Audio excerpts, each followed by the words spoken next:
최근 전 세계가 몸살을 앓는 가운데 자동차에 탄 상태로 테스트를 받는 한국의 드라이브 스루 방식이 국제적으로도 주목받고 있습니다. 유럽에서도 한국식 드라이브 스루 도입이 확산되고 있고 미국 정부도 이 테스트 방식의 도입을 공식 발표한 후 시행에 들어갔습니다. 더불어 한국식 드라이브 스루는 다른 나라의 롤 모델이자 국제 표준이 돼가는 중이라는 평가를 받기 시작했습니다. 그런데 이런 와중에 옆에 있는 일본은 이 방법을 대놓고 쓸모없다며 비판 발언을 합니다. 그리고 국가들 중 유일하게 별로 도움이 안 되니 필요 없다고 대놓고 거부를 했습니다. 다른 나라들과 상반되는 일본의 이런 행동이 정말 근거가 있게 나온 행동일까요? 이에 대해 자세히 알아보겠습니다. 드라이브 스루 테스트는 이번 상황에서 한국이 세계 최초로 시행한 새로운 테스트 방법입니다. 기존에 존재하던 패스트푸드와 커피 전문점에서는 고객들에게 빠른 서비스를 제공하기 위해 시행하던 방식의 특징을 모델 삼아 테스트로 변경하여 가져온 것입니다. 기본적으로 차에 탄 채로 테스트를 받기 때문에 불필요한 접촉을 줄이고 테스트 시간도 10분 내외로 짧습니다. 일반적인 방식보다 3배 많은 시간당 6건이 가능하기에 속도 면에서도 매우 유리합니다. 드라이브 스루 방식은 현재 경기도 고양시를 비롯해 서울시와 인천시, 세종시 등에서 운영 중인데 효율성과 안전성 측면에서 긍정적인 평가를 받고 있습니다. 특히 고양시의 경우 지난달 26일부터 3월 13일까지 총 901번의 테스트를 진행했다고 합니다. 현재는 전국에 70여 곳의 드라이브 스루가 마련되어 있습니다. 이런 드라이브 스루 시스템의 장점을 다른 국가들에서도 알기 시작했고 전 세계에서 관심을 보이기 시작합니다. 지난 13일 트럼프 미국 대통령은 현 상황의 심각성을 인식하고 드라이브 스루 테스트 방식을 도입하겠다고 밝혔습니다. 미국 백악관 기자회견에서도 한국식 드라이브 스루는 모범 사례로 언급됐었죠. 처음에는 효과가 낮다고 평가했지만 미국 내 숫자가 급속히 증가하자 바로 이 시스템의 장점을 판단하고 도입하겠다고 한 것입니다. CNN, BBC 등 해외 언론은 차에서 내리지 않기 때문에 서로가 접촉하는 것을 막아준다. 테스트 방법의 본보기라며 앞다퉈 한국의 드라이브 스루를 높이 평가했습니다. 미국의 한 민주당 의원은 한국에서 테스트를 받고 싶다. 우리는 왜 이런 게 없냐고 불평하기도 했죠. 또한 폭스뉴스는 한국식 드라이브 스루는 굉장한 아이디어이며 미국인의 안전을 유지하기 위해 필수임을 인정했습니다. 이런 상황에서 미국 백악관은 긴급함을 인지하고 월마트에 드라이브 스루 장소를 위해 주차장을 대여해달라고 하였다고 합니다. 그리고 드라이브 스루를 설치하자 엄청난 인파가 몰려들기 시작했습니다. 미국 콜로라도주 덴버에 설치된 드라이브 스루 장소에는 테스트를 받기 위해 몰려든 시민들의 차량이 셀 수 없었다고 했습니다. 유럽에선 영국과 독일, 벨기에, 덴마크 등이 이 방식을 도입했습니다. 호주에서도 드라이브 스루가 등장하기 시작했죠. 마크롱 프랑스 대통령은 한국의 대응 조치를 배우고 싶다고 했습니다. 특히 독일 언론들은 한국의 과정을 인정하며 독일 내 드라이브 스루가 효율적이라고 칭찬했습니다. 독일의 유력 언론인 슈피겔은 지난 12일 한국으로부터 세계인이 배울 수 있는 것이라는 제목의 기사에서 지역을 막지 않고도 빠르고 효율적으로 테스트하는 한국의 능력을 칭찬했습니다. 그리고 독일도 한국식 드라이브 스루 시스템을 도입해야 한다고 했죠. 이와 같이 서로 간의 접촉을 낮추고 테스트 속도를 높인 드라이브 스루가 전 세계적 테스트 모델로 떠오른 것입니다. 한국에서는 이에 더 나아가 워킹 스루 시스템도 등장하기 시작했습니다. 부스 내로 당사자가 들어오면 전문가가 부착된 글러브를 이용해 진행하는 방식입니다. 이렇게 한국은 좀 더 안전하고 빠른 방법으로 이 난관을 헤쳐나가기 위해 창의적인 방법을 시행하고 있습니다. 이런 상황에서 일본은 한국의 드라이브 스루 방식을 인정하지 못하고 안절부절하는 모습이 보였습니다. 일본은 현재 미온적인 대처로 강제로 집계 인원을 적은 상태로 유지하고 있다는 평가를 받고 있지만 실제 일본 자국 내 인원의 증가는 제대로 막는 것은커녕 정확한 수치도 판단되지 않는 상황입니다. 이런 상황에도 불구하고 일본 정부는 한국의 드라이브 스루 방식에 대해서는 도입할 의사가 없다고 밝혔습니다. 느린 테스트 속도로 인해 내부적으로도 많은 비판을 받고 있으면서도 말입니다. 일본 정부의 드라이브 스루 도입 거부 의사의 이유는 의사가 대면에 판단하는 게 아니기 때문에 정확도가 낮다는 것이죠. 또한 환자의 과거 병력 등을 종합해 판단한 것이 아니라 단순 표본 테스트라는 것, 또 잘못된 테스트로 오진 사례가 늘어날 경우 오히려 확대시킬 위험이 있다고 덧붙였죠. 스피드가 장점인 이 시스템을 현재 대한민국에 비해 15배나 느린 속도로 진행 중인 일본이 이루고 있다는 것입니다. 또한 일본의 어느 의사는 한국식 드라이브 스루 방식은 위험하다고 했는데 그 발언 이후 독일의 드라이브 스루 방식은 뛰어나다며 일본도 배워야 한다고 말한 것입니다. 위에도 언급했듯이 독일은 공식적으로 한국식 드라이브 스루를 도입했다고 인정했죠. 독일의 드라이브 스루 방식을 뛰어나다고 인정했다면 그것은 곧바로 한국의 드라이브 스루도 좋다고 인정하는 것입니다. No! 참 논리성도 없이 비판을 위한 비판을 하는 모습에 어이가 없습니다. 이런 여러가지 사정을 봤을 때 일본이 진정으로 한국식 드라이브 스루를 인정하지 않는 이유에 대해 분석해 보겠습니다. 첫 번째는 일본 정부가 의도하지 않는 신속한 테스트 방식의 거부죠. 현재 일본은 빠른 테스트를 대놓고 거부하고 있습니다. 그들의 말로는 테스트를 빠르게 많이 진행해봤자 일본의 의료 시스템의 혼란만 가중시킬 것이라는 겁니다. 일본 정부 스스로도 현재보다 훨씬 많이 나올 것을 어느 정도 예상하는 것이죠. 하지만 실제 이유는 따로 있었습니다. 바로 30조 원 이상 연관된 도쿄올림픽의 개최를 위해 숫자를 낮게 유지해야 하는 것이죠. 이를 위해 국민들의 안전은 일단 미뤄둘 수 있다는 일본인의 마인드를 엿볼 수 있습니다. 두 번째는 그동안 한국을 좋지 않게 보는 그들의 일반적인 태도입니다. 한국에서 유래한 좋은 시스템을 본인들이 가져다 하려니 인정할 수 없고 자존심이 상하는 것이죠. 세계 많은 국가들로부터 극찬을 받으며 안전을 위해 국제적인 표준으로 인정되어야 한다는 말이 나오는 상황에서 이 시스템을 사용해보지도 않은 일본이 정확도를 운운하며 비판부터 시작하는 것은 이런 것을 반영할 수밖에 없다고 봅니다. 한마디로 한국에서 나온 것을 일본은 좋게 인정하기 싫다는 겁니다. 이런 상황에서 일본인들은 한국식 드라이브 스루를 바라보며 다른 국가들처럼 인정하는 부류와 일본 정부의 생각과 같이 좋지 않게 보는 부류로 나눠졌습니다. 실제 그들의 반응을 보면서 분위기를 알아보겠습니다. 이제까지 일본은 1만 건 테스트밖에 하지 않았고 미국은 정부 차원의 정확한 통계조차 부재했다는 것이 한국과 가장 큰 차이점이다. 한국처럼 의료 시스템에 혼란만 가중할 거야. 근데 독일인이라면 괜찮을지도. 독일이 모델로 삼은 것은 우리나라 시스템일 거야. 한국 시스템일 리 없지. 도입하면 상황이 더 심각해질 거니까 그만둬. 이렇게 해외의 상황과 비교해보면 일본은 상황이 안 좋기는 하지만 피크 상황을 제어하고 있는 점에서 대책이 확실히 되어 있다는 생각이 든다. 한국은 드라이브 스루도 하는데 왜 일본보다 상황이 안 좋은 걸까? 한국산 팽이버섯에 문제라도 되는 건가? 독일은 드라이브 스루 테스트, 한국은 드라이브 스루 배달, 이 정도 차이가 있겠지. 한국의 드라이브 스루의 위험성은 한 명 한 명 테스트할 때마다 장갑을 교환하지 않는 것에서 시작할 것이다. 다른 나라도 이렇게까지 하는데 우리는 안 하려고만 하는 게 신기하다. 갈라파고스의 자존심인 것 같은데? 내 주변에는 차 없는 사람도 많은데 그들을 배려해서 다 같이 안 하는 건가? 뭐 그런 면에서는 정책적으로 바람직하네. 사실 이런 정책은 한국 것이라 시행 안 하는 것도 있을 거야. 그냥 저쪽에서 하는 것은 안 하고 싶어 하는 사람들이 많거든. 지금 저 시스템을 시행한다고 달라질 게 있을까? 이미 일부러 안 하는 거 알만한 사람들은 알잖아. 일본에는 아무런 도움이 안 될 거다. 할 테면 하세요. 전 안 할 겁니다. 믿을 수 없어요. 미국에서도 안 하다가 하게 되었다고? 그 결정 후회하게 될 것 같은데. 이상으로 일본인들의 다양한 반응을 살펴봤습니다. 좋은 것이라도 일단 선입견부터 가지고 접근하는 모습에서 아직도 일본은 한참 멀었다는 생각이 듭니다. 그들 스스로도 현재 일본이 문제가 많다는 것을 인지하고 있지만 해결의 의지는 결여된 것에 상황의 심각성이 크다는 것을 알 수 있습니다. 현재 세계 각국은 이런 심각한 상황을 맞이하며 다양한 모습을 보여주고 있습니다. 미국과 일본 그리고 유럽 등은 중국에서 재료가 부족해질 수 있다는 기사를 접하자 휴지 등 생필품을 사재기하며 이것들을 하나라도 더 가져가기 위해 서로 다툼도 불사한다고 전해졌습니다. 하지만 한국은 이런 모습을 쳐다볼 수 없습니다.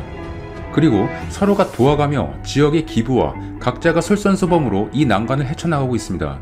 미국과 유럽 등 해외 언론 매체들은 한국인들의 솔선수범적인 행동과 빠르고 투명한 테스트 방식 그리고 이것들이 융합한 한국이야말로 세계인들이 지금 한국인들을 본받고 배워야 할 시점이라고 말하고 있습니다.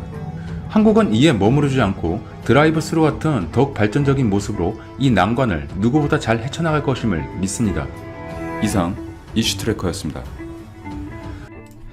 추천 한번 정중히 부탁드리면서 들어가 보겠습니다. 요즘 뭐 주식시장도 힘들고 뭐 자영업자분들도 힘들고 일반 회사원분들도 삶이 팍팍하죠. 뭐 안 힘든 사람이 없는 것 같습니다. 이럴 때일수록 뭐 데이터에 근거해서 감성보다는 이성적으로 합리적인 판단을, 정신적으로 힘들어도 여러 분야에서 이제 하는 게 중요할 것 같고요. 다들 힘내셨으면 하는 마음 전하면서 일본 소식 간략하게 정리하고 삼성전자 뭐 소식까지 이어가 살펴보도록 하겠습니다. 얼마 전까지만 해도 이 아베 신조 총리가 도쿄올림픽을 예정대로 치르고 싶다는 의견을 강력하게 피력을 했었죠.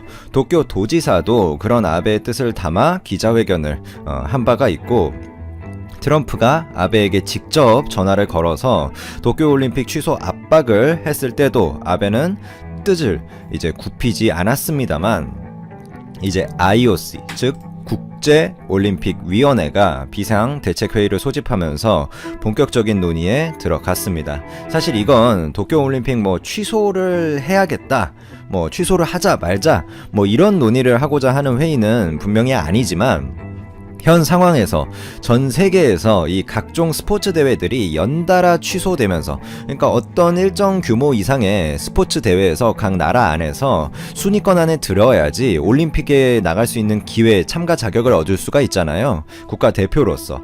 물론 뭐 예선전이라는 개념도 있지만, 근데 이런 도쿄올림픽에 참가 자격을 얻기 위한 여러 가지 형태의 대회들 또는 예선전들 또한 연달아 취소가 되고 있습니다. 이는 종목의 예외가 없는 부분이고요. 전방위적으로 일어나고 있는데, 이에 대한 대책을 논의하기 위해 회의를 소집한 것이고요. 그래서 지금 당장 뭐 연기를 하나 뭐 취소를 하나 뭐 이거까지 결정이 날 것으로 보이진 않고, 지금 연달아 취소되고 있는 어떤 이런 상황에 대해서 일정 기본적인 논의를 하자, 뭐 요 정도의 차원으로 이해하시면 될 것 같습니다. 이에 뭐 도쿄올림픽을 원래는 개최하겠다 이렇게 장담을 했던 아베 총리도 오늘 같은 경우에는 IOC와 논의해서 이왕이면 개최되는 좋은 방향으로 결정됐으면 좋겠다는 어떤 뉘앙스에 그쳤습니다. 좀 한 발 물러선 느낌이 확실히 들죠. 이 도쿄올림픽에 대해서 언급이 나올 때마다 무조건 개최한다, 뭐 관련 연기에 대해서는 논의도 안 하고 있다, 이런 답변만 이어오던 아베 총리가 이번에는 국제올림픽위원회와 공조를 통해서 좋은 방향으로 결정이 됐으면 좋겠다라는 누가 봐도 그간의 강경한 어떤 스탠스에서 한 단계 조금 물러났다, 이런 느낌을 주고 있고요. 이와 관련해서 경제적으로는 일본의 대형 증권사인 SMBC 니코 증권에서는 이번 도쿄올림픽이 취소되면 일본이 입을 타격을 89조 정도로 추산을 한다라고 공식적으로 발표를 또 했어요. 일본이 순수한 어떤 투자 금액으로만 올림픽에 쏟고 있는 금액이 과거부터 미래까지 보면 한 34조 정도 되거든요. 조금 과한 89조면 조금 과한 수치라고 볼 수도 있지만, 기대 효과까지 이제 고려한다면 뭐 아주 허황된 수치다, 뭐 이렇게 보기에도 뭐 무리가 있습니다. 그리고 지금 일본에서 도쿄올림픽을 치르고 싶어하는 사람은 사실 정치권 사람들이 대표적으로 많이 그런 얘기를 많이 하고 있는 거죠. 자기의 어떤 투표라든지 이런 거가 걸려 있기 때문에 일반적인 이 일본 국민들은 도쿄올림픽을 연기 또는 취소해야 된다는 의견이 80%에 달합니다. 나름의 어떤 그래도 경제 대국으로서 책임감과 상식을 보여주는 면이죠. 자, 뭐 이에 대해서 지금은 사실관계 정도만 제가 전해드린 거고요. 주관적인 코멘트는 생략하도록 하겠습니다. 두 번째 주제로 넘어가 보죠. 오랜만에 이 파운드리에 대한 이야기가 해보려고 하는데요. 삼성과 TSMC가 다들 아시듯이 2강 구도를 이루고 있는 이 파운드리 업계에서 올해 두 회사 모두 5나노 양산을 목표로 본격적인 이 투자에 나서고 있습니다. 물론 현재 세계가 이 수요 그리고 공급 양 측면에서 많은 어려움이 있다라는 말도 많지만, 사실 이 서버용 반도체라든지 AI라든지 그런 쪽 그러니까 생활 패턴의 변화가 있었잖아요. 근데 사람들은 오히려 집이나 집에서 휴대폰이나 뭐 노트북 등으로 넷플릭스나 뭐 유튜브나 이런 것들을 보면서 많은 시간을 보내고 있잖아요. 사실 그럼 당연히 반도체 수요는 어느 정도 버텨줄 수밖에 없습니다. 그리고 물론 이게 분야에 따라 종목에 따라 다른 거죠. 그러니까 휴대폰에 들어가는 반도체 수요는 당연히 현재까지 수준으로 봤을 때 2분기까지는 큰 타격을 입을 거다 이렇게 보는 게 합리적이고, 거기에 들어가는 뭐 기타 MLCC나 이런 것들도 당연히 타격이 있을 것 같고, 배터리 같은 것도 마찬가지고요. 하지만 서버용에 들어가는 반도체는 어떤 판가는 오히려 오르면서 시장의 우려를 씻어내고 있습니다. 그러니까 서버용이라는 말은 결국 데이터 센터 같은 걸 의미하는 거고, 인터넷 기업들이나 이런 유튜브나 뭐 페이스북이나 이런 쪽에서는 오히려 메모리나 이런 쪽이 급증을 하는 거죠. 그리고 뭐 휴대폰 쪽에서는 아무래도 커스터머를 이제 B2C다 보니까 조금 아쉬운 부분이 있는 거고요. 여기서 삼성은 바로 5나노 이 파운드리 생산 라인 구축 작업에 또 맞춰가지고 실제로 착수를 했고요. 즉 이런 어떤 어려운 상황에서도 착착 자기가 할 일을 해나가고 있습니다. 5나노 생산 라인은 지난달에 가동을 시작한 EUV 공정 전용 라인이죠. 화성에 있는 V1 라인에 이제 5나노를 여기서 갖춰가지고 생산을 할 것이고요. 생산 장비가 입고된 후에 이제 어떤 리스크 생산이나 생산 수율 개선 작업 등을 거쳐서 이르면 뭐 올해 말이라든지 내년 초 정도에 본격적인 5나노 양산이 이루어지지 않을까 이렇게 관측이 되고 있습니다. 삼성전자가 지난해 4월에 EUV를 활용한 이 5나노 공정 개발을 완료한 바가 있는데, 그러니까 공정에 대한 어떤 기술 라인업을 이제 R&D가 딱 끝났다 뭐 이런 적이 있는데, 최근 퀄컴으로부터 수주에 성공한 이 5세대 즉 5G 모뎀 X60이죠. 그것을 이 V1 라인에서 이제 생산을 하지 않을까 이렇게 보고 있습니다. 그러니까 공정 개발이 완료되고 이제 한 1년 정도 지나면서 양산까지 뭐 별다른 문제 없이 이루어지고 있다 이렇게 이해를 하시면 될 것 같고요. 경쟁사라고 할 수 있는 사실 절대적인 1위 업체죠. TSMC도 발빠르게 이 5나노 생산 라인 양산 체제에 들어왔고요. 삼성이 퀄컴의 X60을 뭐 독점 수주한 건 아니에요. TSMC도 이제 X60 생산의 수주를 성공했기 때문에 본격적인 양산을 한 다음 달부터 이제 5나노 EUV 파운드리 공정으로 들어가지 않을까. 그것은 삼성보다 이제 5나노 부분에 있어서는 TSMC가 한 발 빨랐다. 이런 것은 좀 저희가 인정해야 되는 부분일 것 같습니다. 이 5나노 공정까지 내려오면서 어떤 대형 고객사와 이런 생산 계약을 맺기 위한 수주전이 정말 치열하게 진행이 되고 있는데요.